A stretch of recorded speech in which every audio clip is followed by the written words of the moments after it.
If you just played a gig and you're down for a chat, grab yourself a drink and we'll sit out the back. It's the beer after the show with Angus Devereaux.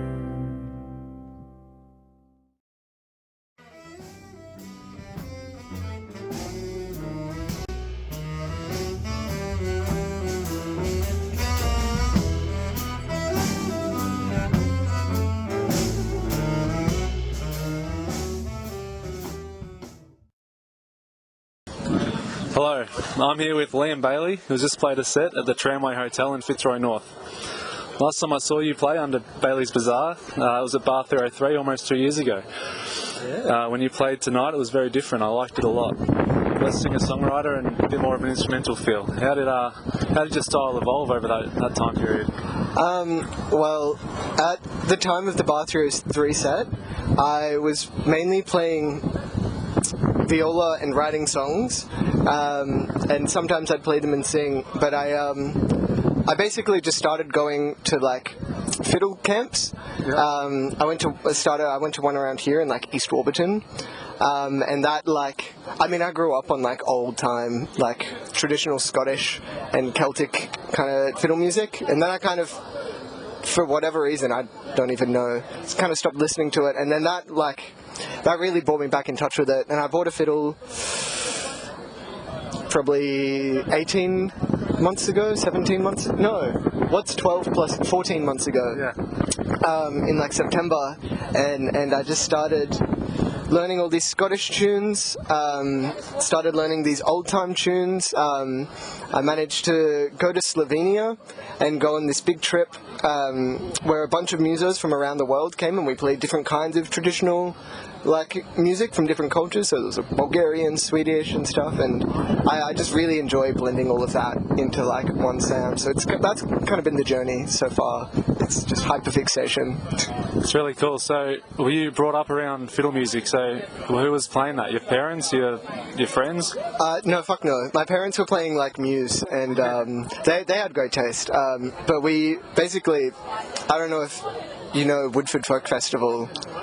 It's a festival about 4 hours out from where I grew up, and we just went there every year since I was 3. Yeah. And there was just always these like just Celtic bangers, Yeah. just everywhere, and I think that just like went into my blood when I was 3, and I found a tent from like a violin maker. Yeah. And kind of messed around on his violin like every day while I was at the festival. I think I was like 8, and then after that I was like, this is my thing, please buy me one, Mum and Dad. Yeah. And they did. Yeah. That's awesome.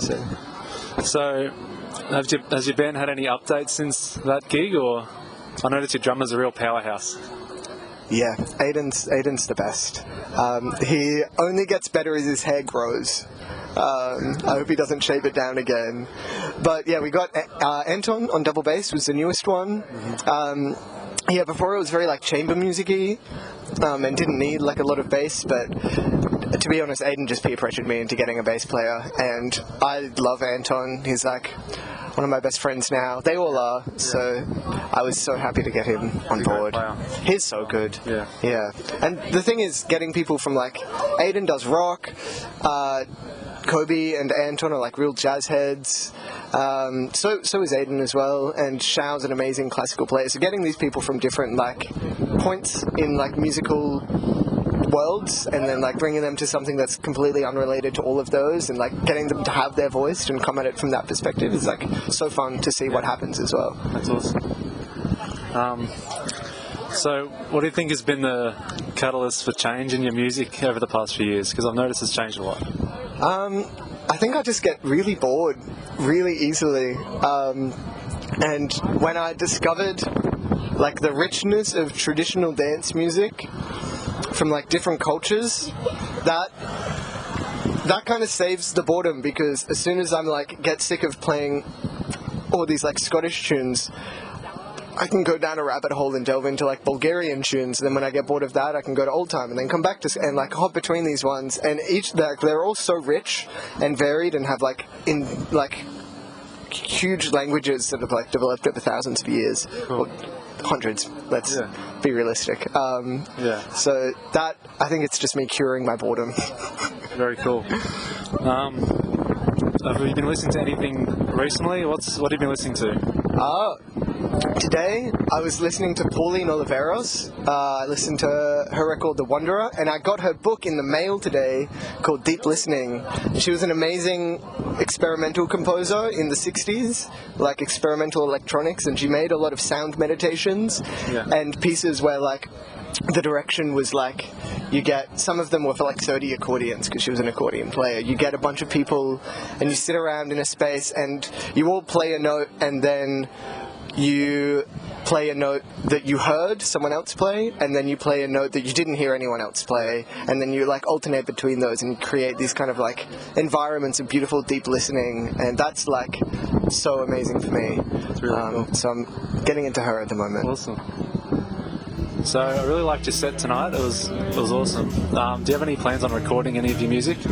I would love to, because at the moment I have access to a studio I don't have to pay for, and I know how to use. So I'm going to try and get in there before I lose access. I'm also recording for a bunch of other people in that space this summer. But I'd also just like to gig it more and get it tight and like get it grounded and know how each song sounds and what the direction I want it to be, and then record. So maybe, a year or two, I think. Yeah, because you're still studying at Monash, right?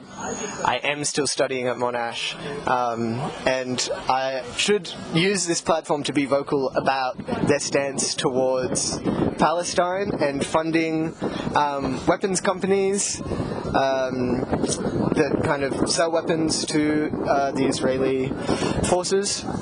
They are supporting genocide, and we do what we can, but at the end of the day, they're not going to listen to students. But I thought I should mention that. Yeah. But I am studying at Monash, yes. Yeah. Monash is fine.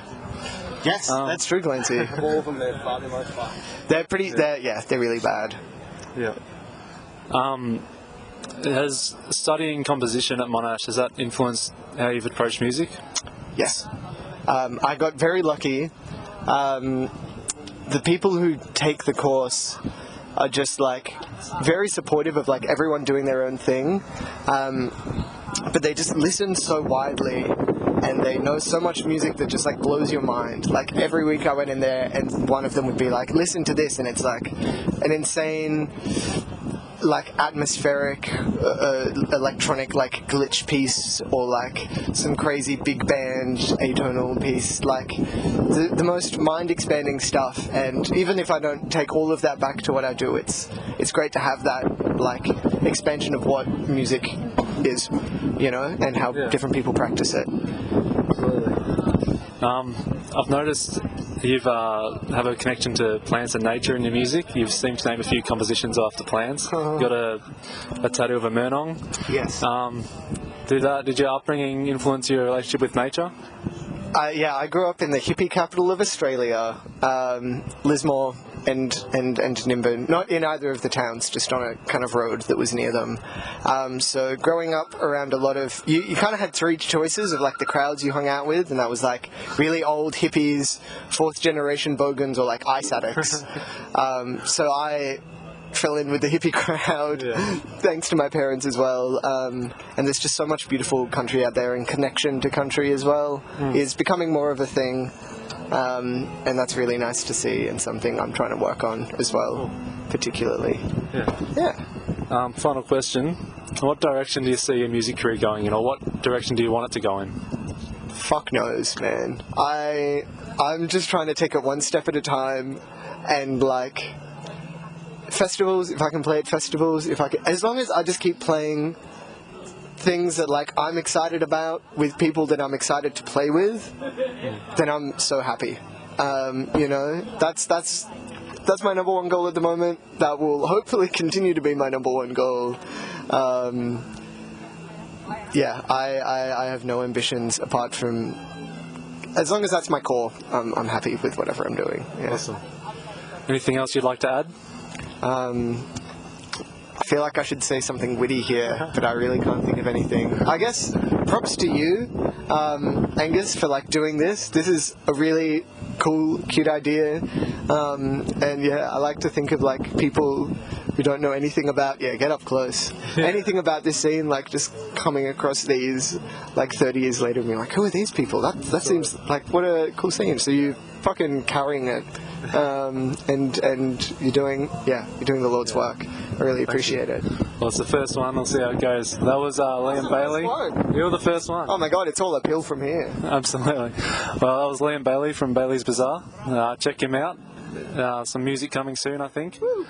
Thank you for listening. Yeah, thanks for